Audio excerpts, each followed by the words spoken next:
처음으로 인사드립니다. 안녕하세요, 청취자 여러분들. 재미난 사이다 사연을 들고 찾아온 저는 40대로 뷰티학원 원장직을 맡고 있는 여자랍니다. 문득 사건이 벌어졌던 계절이 돌아오니 가슴속 깊이 숨겨두었던 제 이야기를 풀어내보고 싶어서 이곳을 찾아와 사연을 올리게 되었습니다. 어떻게 보면 파란만장하고 어떻게 보면 한편의 코미디 영화 같았던 제 삶을 최대한 재밌게 풀어내 보겠습니다. 처음부터 끝까지 저와 함께 해주신다면 힘이 날 것 같습니다. 지금부터 제 이야기를 시작할게요. 저는 미용고를 졸업하고 메이크업과 네일아트 자격증, 피부관리사 자격증을 딴 뒤 10년이라는 세월을 현장에서 발에 땀이 나게 뛰며 굴렀습니다. 사실 이 직업이 꾸미기 좋아하는 사람들이 모여 일궈낸 일터라고 생각하실지 몰라도 정말 치열하고 누구보다 바쁘게 살아야 하는 직업이거든요. 유행에도 민감해야 하고 고객들이 원하는 니즈를 정확하게 파악해야 하고 거기다가 스몰 토크까지 완벽하게 해내야 하는 직업이죠. 쉽게 생각하고 뛰어들었다가는 제풀에 지쳐 꺾여나가는 사람이 한둘이 아니랍니다. 현장에서 이리 구르고 저리 구르다가 문득 기본기조차 제대로 배우지 못한 후배들이 고생하는 모습을 보고는 결심하게 되었습니다. 내가 제대로 후배들을 양성할 수 있는 교육기관을 차려보면 어떨까 싶었던 거죠. 그래서 저는 나이 30에 뷰티학원이라는 간판을 달고 교육자의 길을 걷게 되었습니다. 사실 말이 좀 거창하긴 한데 저로서는 무척이나 자부심을 가지고 일을 했기 때문에 조금 오글거리는 표현이어도 참아주시면 감사하겠습니다. 처음에는 현장에서 만난 기본기가 덜 된 후배들을 데리고 시작했는데 우리 학원에서 자격증을 딴 친구들이 승승장구해준 덕분에 학원 명성이 올라가게 되었습니다.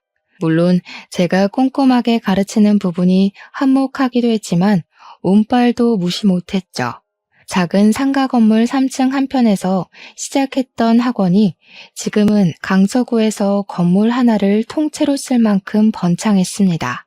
그러니 제가 얼마나 노력을 하고 잠을 줄여가며 일을 했는지 상상이 가시죠? 제가 자부심 충분히 느낄 만하지 않겠습니까?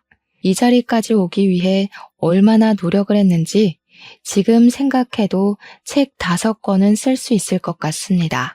20살에 피부관리사 자격증을 따고 에스테틱에서 일을 했을 때 만난 진상들 이야기를 시작하면 벌써 책 1권 뚝딱 나오고요.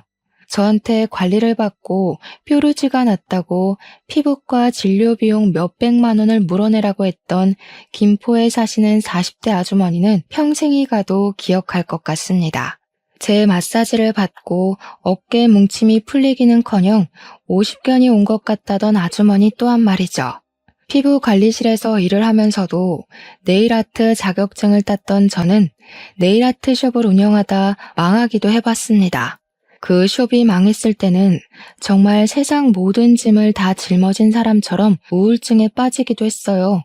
벌었던 돈 탈탈 털어 차렸었던 숍이니만큼 빚도 생겨나서 미치는 줄 알았죠. 하지만 바로 메이크업 출장 일을 하면서 그 빚을 갚아나가기 시작했습니다. 돌잔치 출장 메이크업을 나가기도 하고 연예인들 메이크업도 했습니다. 이게 또 부르는 게 값인지라 돈은 쏠쏠하게 벌게 되었고 또 금방 갚고 학원까지 차릴 기반을 마련하게 되었습니다. 아무튼 제가 학원 원장 타이틀을 달고 후배들을 육성하게 된 지 몇 개월이 흘렀을 무렵 우연치 않은 기회에 남자 한 분을 소개받게 되었습니다. 제가 망했을 때는 주변 지인들도 다 떨어져 나가는 것 같더니 다시 학원을 운영하고 승승장구하게 되자 이런저런 연락이 많이 오더라고요. 쳐낼 사람은 쳐내고 정말 제 인생의 지인이라 생각하는 명명만 남겨두었던 터라 소개팅을 시켜준다는 말에 냉큼 알겠다고 했습니다. 아무튼 소개팅으로 만나게 된 그분은 사람이 매우 성실해 보였고 숙맥이긴 하지만 자기 일에 자부심이 있는 사람처럼 보였습니다. 그분이 하는 일은 크레인 기사였는데 처음에 저는 크레인 기사가 막노동하는 사람인 줄 알았거든요. 물론 제가 무지해서 일어난 오해였죠. 제 지인분께 어떻게 공사판에서 구르는 사람을 소개해주냐고 화를 내기도 했네요. 크레인 기사라는 게 상당한 기술이 필요한 직업이고 자격증 또한 따기 어렵다는 걸 알게 되고 나서는 진심으로 사과를 했습니다. 버는 돈도 꽤 되는 것 같고 무엇보다 살림이 성실하다는 것이 저의 마음을 사로잡았기에 연애를 시작하게 되었습니다. 2년 정도 연애를 한 뒤에 종착지인 결혼에 꼴이 나게 되었습니다. 그런데 결혼 준비 기간부터 약간 삐걱거림이 시작되었어요. 결혼을 하려면 제일 먼저 하는 일이 뭔지 다들 아시죠? 바로 상견례 말입니다. 프로포즈도 받았고 반지까지 나눠 낀 마당에 자꾸 예비 신랑이 차일피일 상견례 자리를 미루는 게 아니겠습니까? 분명 우리 집에도 인사를 다 드렸고 시댁에 가서 인사를 드리겠다고 하는데 자기네 집에는 인사를 드릴 필요가 없다는 말만 반복하더라고요. 아니 그게 말이나 됩니까? 결혼식을 올리겠다고 하는데 시댁에 인사를 드리러 갈 필요가 없다고 하니 수상하더라고요. 저한테 바로 상견례나 하자고 하면서도 날짜는 잡지 않고 시댁에 저를 숨기는 것 같은 기분이 들고 모든 일이 원점으로 돌아가는 것 같은 기분이었습니다. 오죽하면 예비 신랑에게 혹시 유부남이냐고 그래서 자꾸 인사를 시키지 않는 거냐고 물어보기까지 했습니다. 왜냐하면 그때 저희의 나이가 벌써 37살이나 되었던 시점이었거든요. 나이를 먹을 만큼 먹었으니까 유부남일 가능성도 충분하다고 자꾸만 의심이 들기 시작했어요. 오죽하면 제 이야기를 아는 지인들이 미행을 해줄까? 등본이라도 떼우라고 시켜봐 하면서 조언을 해주었습니다. 예비 신랑은 유부남 이야기를 듣자마자 절대 아니라며 가족관계 증명서를 떼다 보여주면서 미혼임을 확인시켜 주기도 했습니다. 미혼인 걸 확인하고 나니까 상견례를 미루는 행동이 더 이해가 가질 않더라고요. 그래서 왜 그러는 거냐고 화를 내니까 그제야 멋쩍어 하면서 이야기를 하더라고요. 자기한테 형이 하나 있는데 이혼을 한 지 얼마 안 돼서 집안 분위기가 뒤숭숭해서 그렇다는 것이었습니다. 저는 순간 깜짝 놀랐죠. 계속 상견례 하자고 졸랐는데 친형이 이혼을 했다고 하니까요. 집안이 뒤숭숭하고도 남을 일이라서 제가 너무 아이처럼 보챈 건가 싶어서 미안하기까지 했습니다. 예비 신랑에게 아주버님이 이혼한 이야기를 물어보니까 말을 또 아끼더라고요. 무슨 비밀이 그리도 많은 건지 나 참. 또 그렇게 시간을 낭비하고 결국에는 제가 안 되겠다 싶어서 단판을 짓자고 했습니다. 시댁의 막무가내로 찾아가 인사를 드리기로 결심을 한 거죠. 가겠다고 말도 없었고 오라고 한 적도 없었는데 제가 양손 무겁게 선물을 사들고 다짜고짜 찾아가니까 시댁에서도 놀라셨습니다. 하지만 그것도 잠깐. 예비 시모가 저를 보고는 아이고 네가 우리 둘째랑 만나는 그 아가씨구나 하면서 반갑게 인사를 해주시더라고요. 시모 성격이 무척이나 털털해 보였어요. 오, 생각보다 나를 환대해주는 분위기구나 느낌이 좋다 싶어서 방긋 웃었는데 순간 저를 위아래로 쭉 훑어보시면서 스캔을 하시더라고요. 약간 쎄한 기분이 들 찰나에 저에게 그 옷 비싼 옷이냐고 슬쩍 물어보시더라고요. 그래서 아니라고 그렇게까지 비싼 옷은 아니라고 했더니 마침 잘 됐다면서 저녁 준비하려고 했는데 저보고 일손 좀 거들라고 하시더라고요. 순간 너무 당황해서 쓱 건네시는 앞치마를 받아버렸고 멀뚱히 있을 수가 없는 분위기가 되어버려서 체념을 하고 앞치마를 둘렀습니다. 싫은데요? 했다가는 당장 나가 할 것 같은 분위기였어요. 진짜예요. 등 떠밀려서 어영부영 시키는 일 하면서 저녁 준비를 돕고 있는데 안쪽 방에서 아주버님으로 보이시는 분이 나오시더라고요. 저를 한번 보고 시모를 한번 보더니 한숨을 푹 내쉬는 겁니다. 엄마, 내가 이런 짓 하지 말라고 했는데도 아직 정신 못 차리고 이러고 있어? 날선 말이 나오자 저는 잔뜩 긴장을 해서 그 둘 사이에 껴서 눈치를 볼 수밖에 없었습니다. 예비 시모는 순간 버럭하시면서 자기가 뭘 또 어쨌다고 그런 소리를 하는 거냐며 방이나 들어가 있으라고 아주버님한테 말씀하시더라고요. 근데 아주버님도 지지 않고 시모한테 큰 소리를 내는 겁니다. 왜 집에 인사하러 온 손님한테 앞치마를 입히고 일을 시키고 있냐고. 내가 그런 짓 하지 말라고 몇 번이나 이야기를 했는데 아직도 정신 못 차렸어? 아니, 얘가 하기 싫었으면 싫다고 했겠지. 군소리 없이 일 잘하고 있는 애한테 왜 그런 말을 하는 거니? 이게 다 내 탓이야? 네가 말을 좀 해봐라. 갑자기 시선이 저한테 모이게 되더라고요. 무슨 말을 해야 할지 몰라서 우물쭈물 눈치를 보고 있는데 아주버님도 저를 보면서 한 소리 하셨습니다. 손님으로 인사드리러 온 자리에서 밥 차리는 거 돕고 싶어요? 조용한 거 봐라.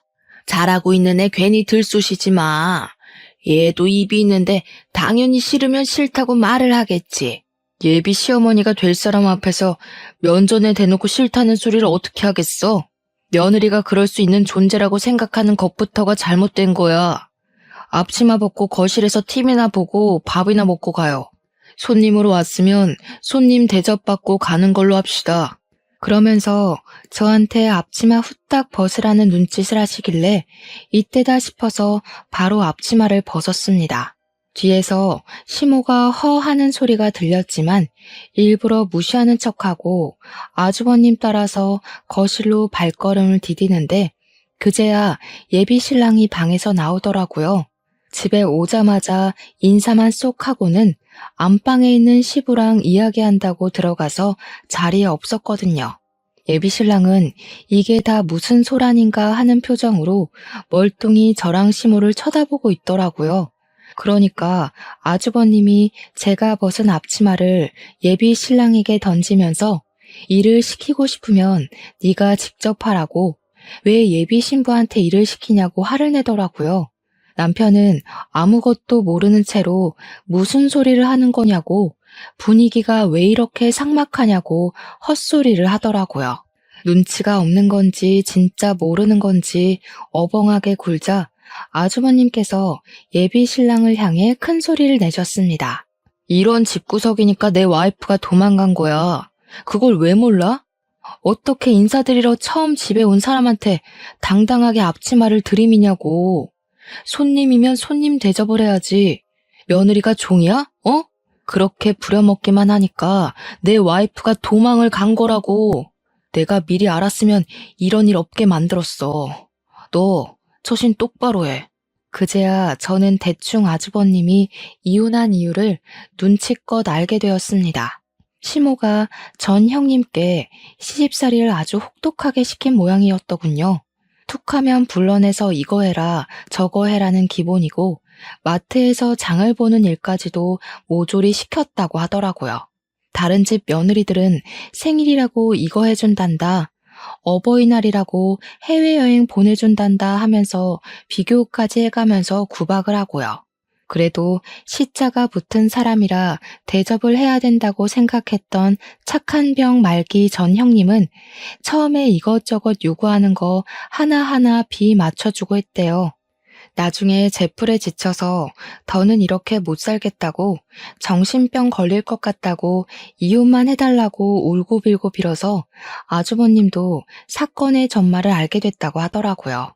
그래도 꽤 열렬하게 사랑했던 사람이라 그런지 아주버님은 이혼의 충격에서 벗어나지 못했고 한동안은 술독에 빠져 살았다고 하더라고요. 지금은 시간이 조금 흘렀다고 출근도 제때 하고 술도 별로 안 마신다고 하던데 시모한테 악감정은 남아있는 듯 했어요. 그 와중에 동생이 결혼할 여자가 있다고 운을 띄우고 다짜고짜 들이닥쳤는데 앞치마 메고 일을 하고 있으니까 그때 생각이 났나 보더라고요. 아주버님이 생각했을 때는 자기 전 와이프도 이렇게 당했겠구나 싶었던 거겠죠. 예비신랑은 안방에 들어가서 시부랑 무슨 이야기를 그리 길게 하는지 30분이 넘는 시간이 흘러도 나와 볼 생각도 안 하고 아주버님이 아니었으면 아마 그날 저녁은 제가 차린 밥으로 먹었을 거고 음식이 별로네 짜네 다네 하면서 핀잔을 주시지 않았을까 싶네요. 그날 아주버님이 그렇게 한바탕 난리를 치고 난 다음에는 다들 아주버님 눈치 보느라 아무 소리 안 하고 밥만 먹었거든요. 결혼하고 싶다, 상견례 날 잡으러 왔다, 엄청 준비하고 비장한 마음으로 들이닥친 시댁이었는데 그 말이 쏙 들어가더라고요. 과연 내가 이 집에서 잘 버틸 수 있을까 하는 생각까지 들고 조용히 밥만 먹고 있는데 시부 되실 분이 그러더라고요. 이제 홍기를 꽉 채우다 못해 나이가 40을 바라보는데 결혼을 해야 하지 않겠냐. 양가에 인사드렸으니 상견례를 잡자고요. 남편이 숨기려고 했던 게 아주버님의 이혼 사유였는데 그게 다 드러나고 나니까 결혼하자고 냉큼 말을 하더라고요. 근데 모든 전말을 알게 됐는데 저라고 냉큼 좋습니다. 할 수 있겠습니까? 찝찝함이 사라지질 않더라고요. 근데 사람이라는 게 참 간사한 마음을 가지고 있잖아요. 나이가 벌써 37살이고 주변 친구들은 죄다 시집가서 애가 둘이고 셋이고 노후 준비가 어떻고 애들 유치원은 어쩌고 하는데 저는 아직 시집도 못 갔고 지금 예비 신랑이랑 헤어지면 언제 또 새로운 사람 만나서 연애를 하고 결혼 계획을 짜고 하겠어요. 나이가 죄라는 말이 사무치게 새겨지더라고요. 이 나이에 남자를 만날 수 있는 곳이 널린 것도 아니고 제가 뭐 클럽을 가서 헌팅을 하겠어요? 뭘 하겠어요? 결혼정보업체에 가입을 하자니 금액도 금액이고 거기 있는 사람들 죄다 하자 있는 사람들이라고 말도 많잖아요. 고부간의 갈등은 내가 처신 잘하고 피해 다니면 되지 않을까 하는 안일한 생각이 들고 점점 마음이 기울더라고요. 그래서 결혼하겠다, 상견례 날짜를 잡자 하게 된 거죠. 막상 걱정했던 상견례 자리는 꽤 훈훈한 분위기로 이어졌어요. 시모가 가끔 가다 핀트에 어긋나는 말들을 뱉어서 싸해진 분위기가 몇 번 있었던 걸 제외하면 시부는 꽤 괜찮은 사람이었습니다. 시모가 우리 부모님한테 그러더라고요. 자기네들은 노후 준비 다 되어 있고 모아둔 재산도 꽤 되는데 사돈댁은 어떠냐고요. 우리 아들, 그러니까 예비 신랑이 벌어오는 돈으로 노후 준비할 생각하시는 거 아니죠? 하면서 무례하게 굴었습니다. 그 말에 우리 부모님도 무척 당황해 하셨죠. 절대 아니라고 노후 준비하고 있고 아이들 걱정할 일 없을 거라고 딱 잘라 선을 그었습니다. 근데 그 말을 하시면서 우리 아버지께서 기분이 좀 상하신 것 같더라고요. 시모가 눈치도 없이 거기서 노후 준비를 아직도 하고 있으신 거냐고 늙어서 고생하시네요 했거든요.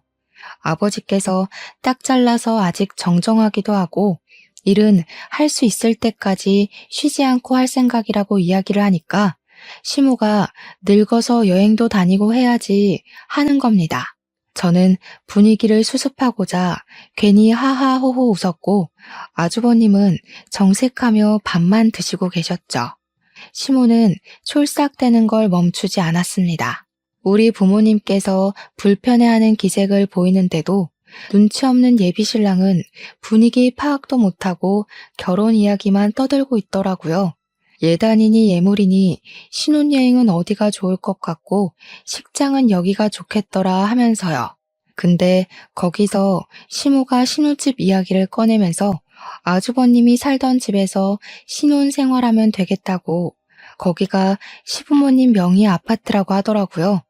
우리 부모님은 아주버님이 이혼한 걸 몰랐던 터라 그럼 사돈은 어디 가서 사는 거냐고 하니까 시모가 주책맞게 떠들었어요. 지금 큰아들은 우리랑 같이 살고 있어요. 얘가 이혼을 했거든요. 아주버님이 그 소리에 처음으로 무표정한 얼굴을 지우고 인상을 팍 쓰면서 숟가락을 내려놓았어요. 분위기가 점점 이상해지자 우리 부모님께서도 수습하신다고 상심이 크시겠다고 위로의 말을 꺼냈습니다. 근데 시모가 거기서 적당히 하고 멈췄어야 했는데 한 발 더 나아간 거죠. 며느리가 좀 이상한 애였어요. 내가 뭘 어쨌다고 이혼을 하겠다고 그 난리를 쳐댔는지. 아휴, 우리 큰아들이 하루라도 빨리 좋은 여자 만나서 재혼을 좀 해야 하는데. 나중에 혼처 자리도 좀 알아봐 주시고 해주세요. 우리 부모님은 황당해하시고 아주버님은 짜증이 솟구쳤는지 한숨 쉬다 화장실 간다고 나가시고 예비신랑만 머리에 꽃밭이 가득 찼는지 맞아 하면서 맞장구 치고 있더라고요. 상견례 자리가 어영부영 끝이 나고 인사를 드리고 집으로 돌아오는데 우리 부모님이 엄청 찝찝해 하시더라고요. 진짜 그 집에 시집가도 되겠냐고 몇 번이나 물어보시면서도 노처녀 딸내미 빨리 시집 보는 게 더 먼저라고 생각이 드셨나 봐요. 결국 큰 반대 없이 결혼식 날짜를 정하게 되었고 한복의 드레스에 준비해야 하는 필수 건들은 전부 준비를 했습니다. 우리 부모님께서도 늦음하기 시집가는 딸내미 남들보다 더 차려입으면 차려입었지 덜하진 말자는 주의로 준비를 해주셨어요. 패백은 요즘 돈이 안 된다고 다들 하지 않는 추세라던데 우리 시부모님은 패백 무조건 해야 된다고 박박 우기셨습니다. 웨딩 플래너도 패백을 한다고요? 요즘은 잘 안 하는데 하면서 넌지시 말리는 분위기였지만 시모가 해야 한다는데 어쩌겠어요. 결혼식 당일에는 정말 신부 입장을 어떻게 했는지 기억도 나지 않고 주례사 말씀이며 뭐며 기억나는 게 하나도 없었거든요. 그만큼 정신도 없고 바쁘기도 했고요. 근데 딱 하나 패백만큼은 확실히 기억이 나더라고요. 친척들 많으니까 패백하면 돈봉투 좀 받을 거라고 후원장담을 하시더니 끽해봐야 셋, 넷 정도 오셔서 절 받으시더라고요. 다른 친척분들은 패백은 무슨 패백이야 하시면서 이미 밥 드시러 사라지고 없었습니다. 당연히 인원이 적으니까 절값도 아주 조금 받았죠. 시부모님이 꽤 주실 거라고 돈봉투 두둑하게 준비한 것 같다고 남편이 이야기를 했는데 개뿔. 100만 원도 아니고 50만 원도 아니고 20만 원 넣으셨더라고요. 다른 친척분들 절값 봉투까지 합쳐서 50만 원 받았습니다. 저희한테 신혼여행 가서 요긴하게 쓰라고 생색은 다 내시더니 신혼여행 가서 괜찮은 디너 한 끼 먹었더니 모자라더라고요. 아무튼 신혼여행 잘 갔다 와서 선물까지 시댁 친정에 싹 나누고 지인들 만나서 감사 인사 전하고 이제 신혼 시작이다 했는데 말이죠. 글쎄 신혼여행에서 허니문 베이비를 갖게 된 거 아니겠습니까? 신혼은 건너뛰고 바로 육아전쟁에 돌입해야 하는 거예요. 그래도 나이가 벌써 37살인데 하루라도 빨리 아이를 가지는 게 좋겠다는 양가의 바람대로 애가 생기긴 해서 다행이라고 생각하긴 했어요. 시험관을 해야 하지 않을까 고민했었는데 자연 임신으로 생겼다니 꿈만 같았죠. 저는 만사까지 일을 할 생각이긴 했지만 태교에도 집중하고 싶었기 때문에 일을 조금 줄이기로 했습니다. 보통 다른 학원들은 무늬만 원장인 경우가 많은데 저는 직접 강의도 하고 시험 대비반을 집중적으로 봐주고 있었거든요. 태교에 집중하고 싶은 마음에 부원장인 친구에게 양해를 구하고 제가 꼭 해야 하는 강의를 제외하고서는 일을 좀 줄여나가기 시작했습니다. 다행히 수강생들도 제가 임신을 했다고 하니 너무 축하한다며 배려를 해주었습니다. 그러다 보니 여유가 생기기도 했고 남편이 크레인 기사로 일을 하고 있었기에 비가 오는 날에는 일을 하지 못해서 장마철은 내리쉬곤 했거든요. 때마침 여름 끝물에 장마가 시작되어서 같이 영화도 보러 다니고 못다한 데이트도 즐기고 있었는데 어느 날 갑자기 시모에게 연락이 온 겁니다. 그날은 우리 부부가 출산하고 나면 제대로 된 데이트도 못 즐길 게 뻔하니까 임신 기념으로 호캉스를 가자고 한 날이었어요. 호텔에 1박 1정으로 먹고 자고 하면서 수영도 하고 도심을 즐기자고 한 날이었죠.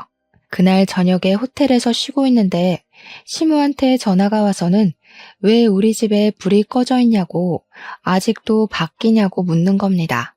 저는 좀 당황해서 지금 호캉스를 즐기러 나와 있다고 하니까 갑자기 돈이 썩어나냐고 멀쩡한 집 내버려 두고 왜 호텔에서 자냐고 성질을 부리시더라고요. 저도 할 말은 하는 성격이라 출산을 하고 나면 이렇게 즐길 수 있는 시간이 얼마나 있겠냐고 지금 즐겨야 한다는 육아 선배들 조언에 놀러 나온 거라고 했어요. 시모는 저에게 집에 붙어 있어도 시원치 않을 판에 나간다면서 그렇게 좋은 데 갈 거면 자기한테도 가자고 한마디 물어볼 수 있는 거 아니냐고 하더라고요. 서운해 죽겠다고 저한테 핀잔을 주시는데 우리 부부가 우리 부부 돈으로 즐기겠다는데 시모가 왜 저러는지 이해가 가질 않았습니다. 막말로 시모가 호캉스 즐기라고 돈을 보태주신 것도 아니잖아요. 거기다가 제일 소름 돋는 건 우리 집 불 꺼져 있는 건 어떻게 알았는지였습니다. 남편에게 이야기를 하니까 대수롭지 않게 대꾸를 하더라고요. 원래 우리 집이 형네 부부가 살았던 집인 거 알지? 우리 엄마네 집에서 내려다보면 우리 집이 보이거든. 저는 완전히 몰랐거든요. 시댁이랑 같은 아파트 단지이긴 해서 가까운 건 알았지만 시댁에서 보이는 집인지는 꿈에도 몰랐어요. 제가 놀래서 남편한테 시댁에서 우리 집이 보인다고? 하고 물어보니까 남편이 몰랐냐고 그래서 일부러 그 집을 구매한 거래요. 시모가 매일 베란다에서 아주버님 네 집, 그러니까 지금 우리 부부가 살고 있는 집을 내려다봤대요. 그게 더 소름이지 않나요? 매일 심심하면 관찰을 했다는 게? 제가 모를 수밖에 없었던 이유는 시댁이랑 저희 집이 바로 앞뒷동도 아니고 한 동을 걸러서 끼고 있는 집이거든요. 구조상 보일 리가 없다고 생각했는데 아파트가 일자로 쭉 세워진 게 아니라 들쑥날쑥 세워진 구조라 저희 집이 딱 걸려서 보이는 거였어요. 그 뒤로도 몇 번이나 시모가 연락 와서는 우리 아들 차가 아직 안 보이는데 우리 아들 퇴근 안 했니? 너네 거실에서 TV 보니? 불은 왜 꺼놨니? 하는 연락이 오더라고요. 제가 시모한테 오죽하면 우리 집 좀 그만 쳐다보라고 소름 돋는다고 이야기를 했죠. 시모가 오히려 저한테 어이가 없다는 말투로 엄마가 아들 집 좀 본다는데 말버릇이 그게 뭐냐고 혼쭐이 나야 정신을 차리겠냐고 하더라고요. 임신해서 진짜 너무너무 스트레스를 받았습니다. 제가 일을 줄였다고 했잖아요. 그 사실을 알게 된 시모가 허구한 날 저를 시댁으로 불러내기 시작했습니다. 아주버님이 알면 화낼 게 분명하니까 출근해서 없는 시간대에만 저를 불러서 배가 슬슬 나오기 시작한 저를 부려먹기 시작했습니다. 어느 날은 이불을 빨아보자고 불렀다며 임신해서 너무 집에만 있으면 안 된다고 하면서 이불을 밟으라고 하질 않나. 생전 안 해먹던 김치를 담그자고 하질 않나. 배가 나와서 쪼그려 앉아있기도 힘든데 다리 퉁퉁 부어가며 그 짓을 했다니까요. 하다 안 되겠다 싶은 마음에 시댁으로 부를 때마다 배가 아파서 못 가겠다고 집에서 쉬어야겠다고 강짜를 부렸습니다. 그러면 포기할 줄 알았더니 집으로 찾아온 거 있죠. 저한테 집안 꼴이 이게 뭐냐면서 잔소리를 해대는데 짜증이 확 나더라고요. 저도 막 나가야겠다 싶어서 소파에 드러누워서는 어머님이 오신 김에 청소 좀 해주시라고 이불도 빨아주시고 커튼도 빨아주세요 했죠. 그랬더니 어디 며느리가 누워서 시모를 시켜먹냐고 가정교육을 그렇게 받았냐고 하는 거예요. 우리 부모님은 부당한 거 참지 말라고 가르쳐 주셨어요.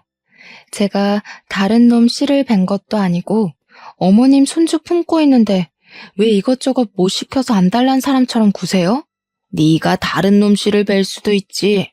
바깥에서 강의한답시고 맨날 밖으로 싸돌아다니지 않았니? 네가 학원을 갔는지 다른 놈이랑 바람을 피웠을지 내가 어떻게 알아? 너 말 잘했다. 애 낳고 나면 바로 유전자 검사부터 할 거니까 그런 줄 알아. 순간 머리가 띵해지면서 내가 지금 무슨 소리를 듣고 있는 건지 이런 취급을 받으면서 내가 살아야 하나 싶더라고요.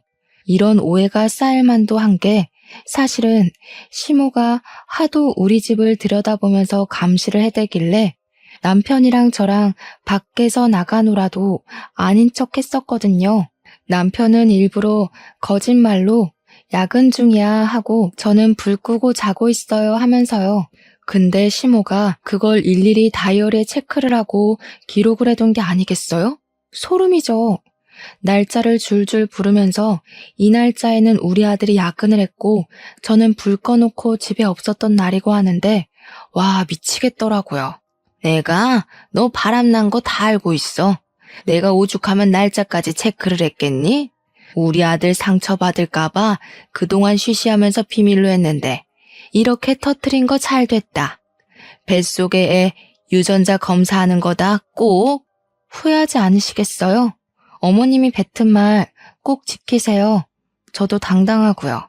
어머님 아들 자식 맞으면 앞으로 애 못 볼 줄 알아요. 참나 어디 바람 피우고 나한테 성질을 부려? 기다릴 것도 없다. 당장 이혼시키는 수가 있어? 왜 형님이 이혼해달라고 울고불고 빌고 도망갔는지 알 것 같아요, 정말. 감시당하는 거 정신병 걸릴 것 같아서 더는 안 되겠어요. 저는 더 이상 이렇게 못 살아요. 저도 강력하게 제 의견을 피력하니까 시모도 굽히지 않는 제 모습에 열이 받았는지 남편한테 바로 전화를 걸어서는 너 당장 이혼해 하고 소리를 질렀습니다. 남편이 그게 무슨 소리냐고 하던 일도 중단하고 집으로 바로 날아왔더라고요. 저랑 시모랑 한참을 대치하고 씩씩거리고 있는데 남편이 예산 일이 아니라는 생각이 들었는지 아주버님까지 데리고 집으로 온 겁니다. 남편이 오자마자 무슨 일인데 이혼 소리가 나오냐고 묻길래 제가 대신 대답했죠. 우리가 몇 시에 들어오는지, 잠은 언제 자는지, 불을 꺼둔 건지 켜둔 건지 다이어리에 하나하나 체크를 하고 있었다더라.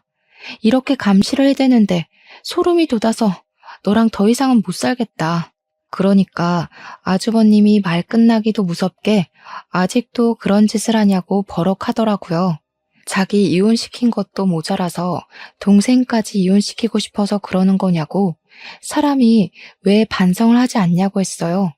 시모는 어이없어 하면서 도대체 자기가 잘못한 게 뭐냐고 아들들 잘 되라고 며느리 바람 피우는 거 잡아냈더니 고마운 줄 모른다고 하네대요.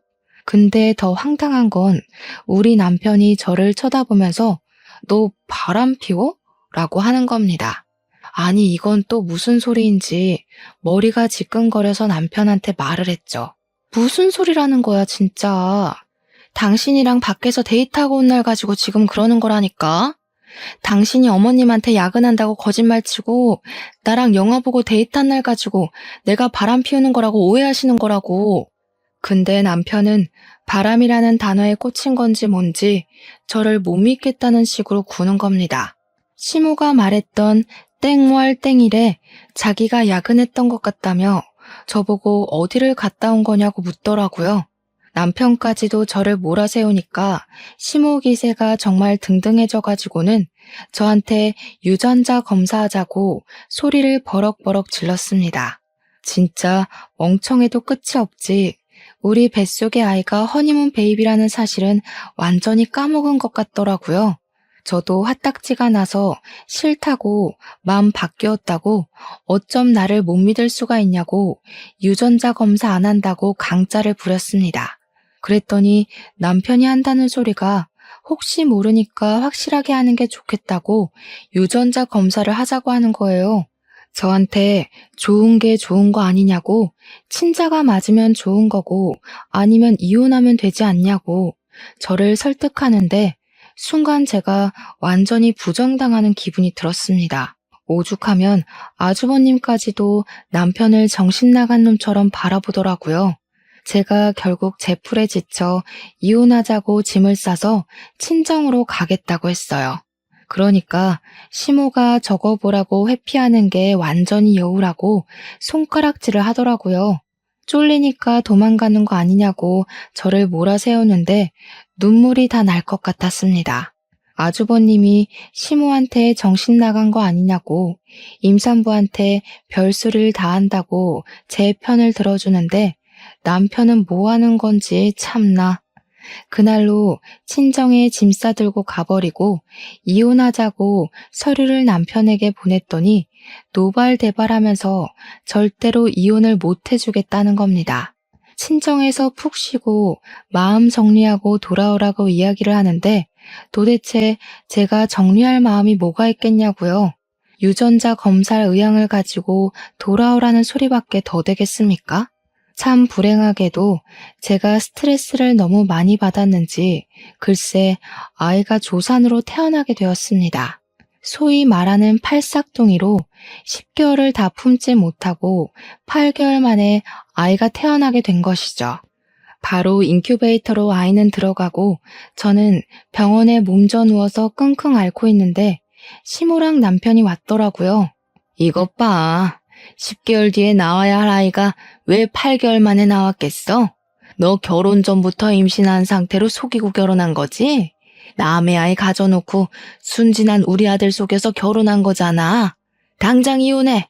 우리 부모님은 이게 다 무슨 개소리냐며 화를 내셨고 시모는 의견을 굽히지 않았습니다. 대판 싸우는 와중에 남편이 저를 싸늘하게 쳐다보는데 진짜 실망을 더할 수도 없겠더라고요.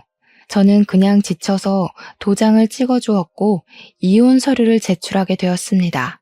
제가 38살의 나이로 출산을 하게 되면서 아이가 태어난 다음에 이혼을 하게 된 터라 출생신고를 먼저 하게 되었습니다.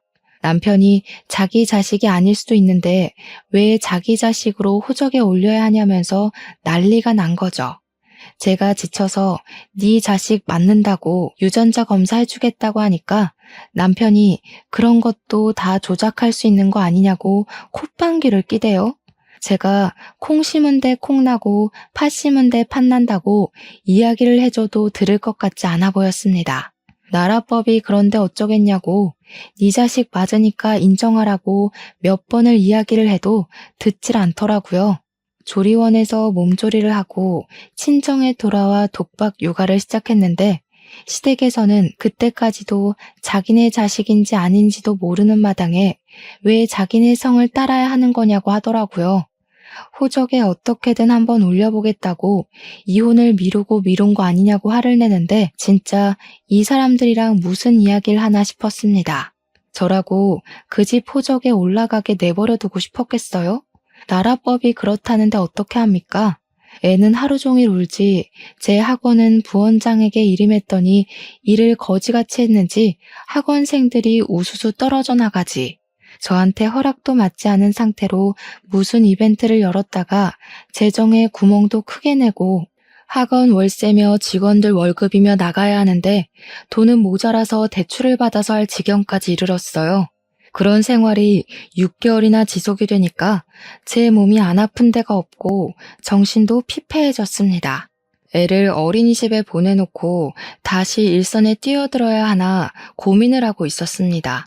그러던 도중 학원 운영은 점점 어려워지고 부원장은 일만 잔뜩 벌인 채로 사직서를 내고 도망을 가버렸습니다. 직원들 월급이 밀리면서 말도 나오고 애는 점점 낯가림이 심해져서 제 품에 있지 않으면 울고불고 난리가 나고요. 저는 우는 아이를 떼어놓고 일을 하러 출근을 했다가 학원에서 그만 쓰러지고 말았습니다. 수강생의 신고로 119를 타고 큰 병원에 가게 되었는데 자궁에 엄청나게 큰 혹이 생겼다는 겁니다. 수술을 하루라도 빨리 해야 하고 조직 검사도 해봐야 할 것 같다고 암일 수도 있다고 하더군요. 문제는 수술을 빨리 해야 하는데 제가 모유 수유를 하고 있었고 애는 완전히 제 껌딱지고 학원 운영까지 시급하니까 미치겠는 겁니다. 우울증까지 겹쳐서 하루하루가 힘든 와중에 전 시댁에서 이걸 어떻게 알았는지 제가 입원해 있는 병실로 찾아왔더라고요. 시무랑 전 남편이 병실에 찾아와 저에게 꺼낸 말이 뭔지 아십니까? 자기네들은 제가 죽어도 애를 책임질 마음이 없는데 법적으로 묶여 있으니까 호적에서 판회할 것 같다고 멀쩡히 살아있는 애 사망 신고를 하라는 겁니다. 이게 정말 인간인가 싶더라고요.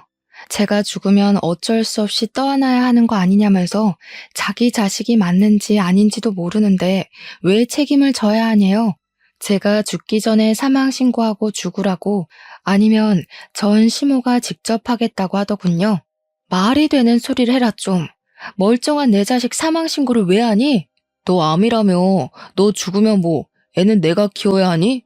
너 설마 우리 집 재산 노리고 이러는 거야? 뭐라고요? 제가 재산을 노릴 거면 왜 하찮은 댁 아드님이랑 결혼을 했겠어요? 죽어도 그쪽한테는 애 키우란 소리 안 할 거니까 꺼지세요.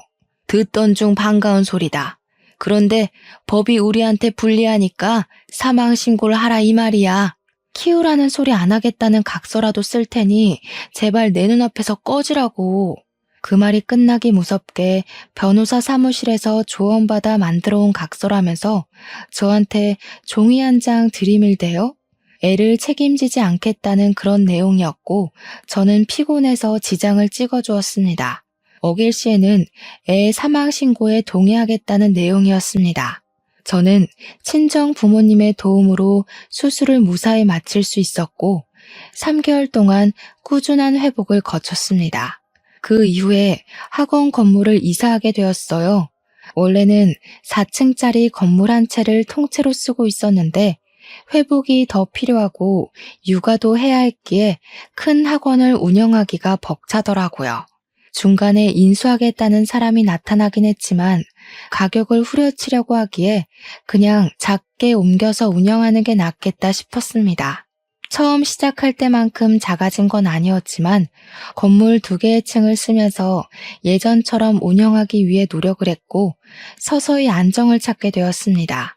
어쩔 수 없이 인원 감축을 해야 해서 선생님들도 반이나 줄어들었지만 그래도 꾸준히 하니까 회복이 되더라고요. 그렇게 한 3년이라는 세월이 흐르고 기반도 튼튼히 잡았고 혼자 아이 하나 키우기에 부족함 없을 만큼 돈도 벌게 되었습니다. 아이는 어린이집에 다니게 되었고 제 자궁에 있던 혹은 다행스럽게도 암은 아니어서 잘 제거가 되었고 추적 검사를 하는 걸로 마무리가 되었습니다. 삶의 안정이 찾아왔구나 하는 찰나 3년 만에 전 시댁에서 연락이 온 겁니다. 전 남편이 뜬금없이 우리 아이는 잘 있어? 하고 연락이 왔는데 이게 무슨 소린가 싶었죠. 네 애 아니라고 부정할 때는 언제고 이제 와서 우리 아이 타령이냐고 했더니 글쎄 자기 오갈 곳이 없다면서 며칠만 재워주면 안 되겠냐는 거예요. 이게 웬 개소리냐 전화 끊어라 하니까 자기 이야기 좀 들어달라고 하더니 한참을 울더라고요. 알고 보니까 시모의 취미생활 중 하나가 쑥뜸을 뜨는 것이었거든요. 몇 개월 전에 어느 날과 다름없이 쑥뜸을 뜨고 잠이 들었는데 자기도 모르게 뒤척거리다가 이불에 뜸 하나가 덜렁 떨어진 겁니다. 무슨 일이 일어나는지도 모르고 매캐한 쑥향기 속에서 자고 있던 시모는 불이 난 것도 몰랐대요. 당연히 시모는 그 집에서 탈출을 못해서 장례를 치르게 되었고요. 불이 번지고 번져서 시댁을 홀라당 태워먹은 것도 모자라서 시몬의 집 주위 가구들까지 죄다 불이 옮겨 붙은 겁니다. 다행히 오전 시간이라 빈집이 많아서 사상자는 시모 말곤 없었는데 신고도 그만큼 늦어지는 바람에 피해가 장난이 아니었던 거죠. 화재보험으로 처리를 해도 물어줘야 할 빚이 어마어마하게 생긴 겁니다. 전 남편의 시부는 오갈 곳이 없어지고 빚이 생겨서 그거 갚으러 다니느라 가진 거 다 팔았는데도 부족해서 막노동을 뛴대요. 그 와중에 아주버님은 제가 남편이랑 이혼을 하자마자 시댁이랑 인연을 완전히 끊고 살고 있다고 하더군요. 고시원을 떠돌면서 생활한 지도 6개월이 넘었는데 월세를 낼 돈이 없다면서 자기를 좀 재워주면 안 되겠냐는 거죠. 자기가 애 아빠 아니냐고 갑자기 우리 아이를 챙기려고 드는데 제가 미쳤습니까? 네 애 아니라고 사망 신고하라고 종용할 땐 언제고 이제 와서 우리 아이 타령이야? 나도 네가 내 아이 아빠라고 생각하고 살진 않아서 도와줄 생각도 없어. 그럼 나 너네 학원 경비일이라도 하면 안 돼? 내가 널 뭘 믿고 경비를 맡기겠니? 빚이 한가득이라며. 크레인 기사 일이나 열심히 하면서 빚 갚으세요, 아저씨. 나 2년 전에 팔을 크게 다쳐서 크레인 기사 일도 더 이상 못해. 그래서 어쩌라고. 남의 마음에 상처 줘서 벌 크게 받은 거야. 아주 고소하다. 이제 와서 후회해봐야 내가 받은 상처가 사라지겠니? 나는 덕분에 이 갈고 성공해서 지금 너무 잘 먹고 잘 살고 있어. 그러니까 앞으로 나한테 콩고물 떨어질까 기대하지 말고 네 시궁창 인생 잘 가꾸며 살아. 그러고는 전화를 차단해버렸습니다. 한순간에 재산 다 말아먹은 전 시댁 인간들, 내 아이를 사망신고하라고 종용하던 정신 나간 것들이 쫄딱 망했다고 하니 너무 고소합니다. 결국 그 집을 탈출한 아주버님도 존경스럽고 대단하고요. 앞으로는 제정신 아닌 소리 그만하고 반성하며 빚 갚고 살았으면 좋겠네요. 이래서 주는 만큼 돌려받는 거라는 말이 있나 봅니다. 오늘 밤에는 두 다리 뻗고 꿀잠 한번 자보렵니다. 제 사이다 같은 사연 어떠셨나요? 여러분들도 이런 일이 있다면 참지 말고 질러버리세요. 세상 속이 시원하답니다. 아무튼 제 사연을 들어주신 여러분 정말로 감사합니다. 늘 행복하세요.